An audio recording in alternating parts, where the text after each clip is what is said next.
กองประชุมสื่อมวลชนทั่วประเทศครั้งปฐมฤกษ์จะถูกจัดขึ้นอย่างเป็นทางการในไวๆนี้เหตุการณ์ข้างประวัติศาสตร์นี้จะเป็นขีดหมายสำคัญสู่การหันเปลี่ยนเวียกงานสื่อมวลชนในยุคใหม่ท่านคำมรจันทจิตห้องหัวหน้าคณะโฆษณาพมศูนย์กลางภาคกล่าวว่าภาคเฮาบ่ว่าเวลาใดของการปฏิบัติก็เอาใจใส่นำพาสินำเวียกงานแถลงข่าวและสื่อมวลชนโดยถือเอาเวียกงานดังกล่าวเป็นเวทีโฆษณาศึกษาอบรมคนขวยและจะตั้งปฏิบัติเป็นวิธียุทธศาสตร์อันหนึ่งที่ถือเป็นสนามรบแนวคิดวัฒนธรรมในยุคสังคมข้อมูลข่าวสาร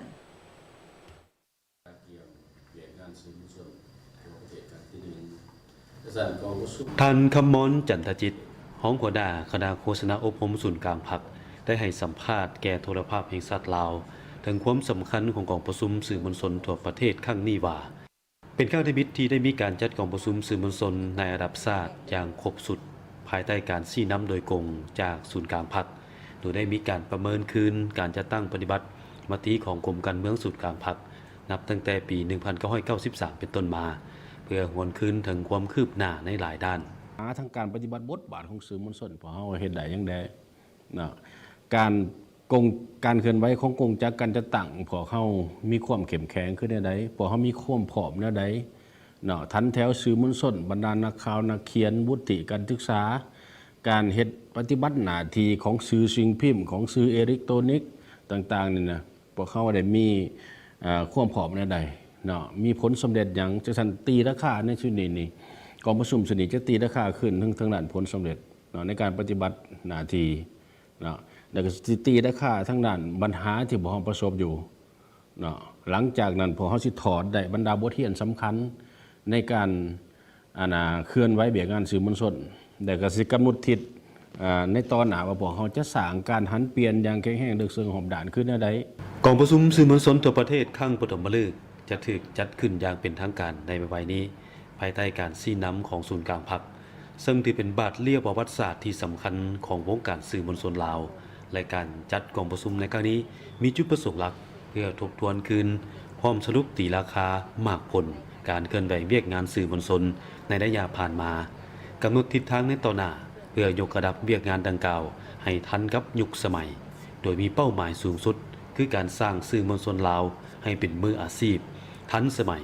แต่ยังคงรักษาพระบทบาทเป็นกระบอกเสียงที่น่าเชื่อถือของภาครัฐและประชาชนอย่างนักแน่นกองประชุมใหญ่ทั่วประเทศครั้งที่1ของสื่อมวลชนลาวในที่นี้ความมุ่งหวังก็แม่นอยากยุกสูงบทบาทการนำพาของพรรคและก็พัฒนาสื่อมวลชนให้ก้าวไปสู่คุณภาพใหม่อย่างแข็งแรงก็มีความมุ่งหวังว่าผลสำเร็จกองประชุมก็คือการจัดตั้งกองประชุมครั้งที่1ในครั้งนี้จะนำเอามาผลที่สำคัญแต่ก็มีการหันเปลี่ยนใหม่อย่างแข็งแรงมาสู่ของเขตสื่อมวลชนของพรรคของรัฐและก็เชื่อมั่นว่าสื่อมวลชนนี้จะปฏิบัติตามทิศให้เกิดผลตัวจริงก็ฝากไว้น้ำสื่อมวลชนนำว่าท่านคำมรจันทจิตยังได้เน้นหนักตื่มบีกว่าผลสำเร็จจากกองประชุมครั้งนี้จะเป็นพื้นฐานอันสำคัญให้แก่ศูนย์กลางพรรคในการออกมติฉบับใหม่ว่าด้วยการเพิ่มทวีบทบาทการนำพาของพรรคและการคุ้มครองของรัฐต่อเวียกงานสื่อมวลชนในยุคใหม่